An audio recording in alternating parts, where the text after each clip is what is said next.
can we explain what is police brutality and why people are out marching again? Like, why are we out now? Why do we see this change? And, maybe a couple years ago, we were out protesting and then it died down.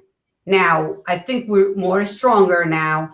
Why are we seeing this and what we can do? Amber, you can go first, please. All right. Well, this is a big question. This is a big one to chew. So I think there's a lot of factors. I think there's a lot of factors. So I think one factor is there's always got to be that last drop of the bucket that just tips it over. And I think we may have seen that with George Floyd. I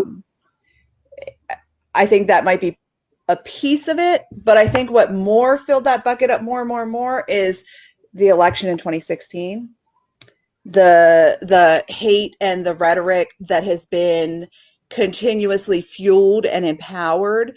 I think that has really just created almost the perfect storm.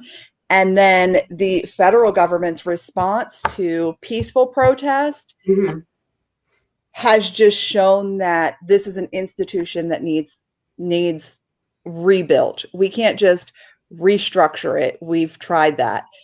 Things have been restructured. The way we do policing has been restructured. There have been new policies, new things like that.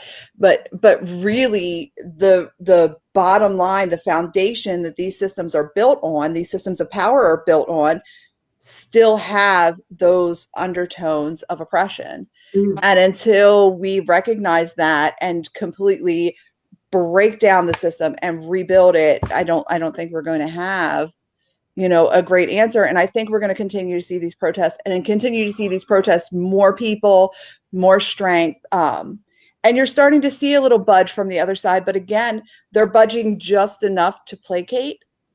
And I don't think that will be placated at this point. I feel like there's enough unity, not just between the parties, but between people who really understand the right and wrong. Sitting on someone's neck for 8.5 minutes until they die in the street calling for their dead mom, that is never an okay thing. And so many people saw that as not okay, that it has brought people who are kind of teetering, oh, maybe white privilege exists, but maybe not, has kind of tipped them over to, okay, wait a second, this is a problem. And this is a real problem because other people don't think it's a problem, but it really is a problem. So I think we're in for a long summer, a long fall, probably a long winter. And I hope that with this comes real manageable change. When you live in a society, you always give up some freedoms per se to be able to do whatever you want. The rights come with responsibilities, but I think we've gotten to a point now where we're gonna need to make some substantial changes.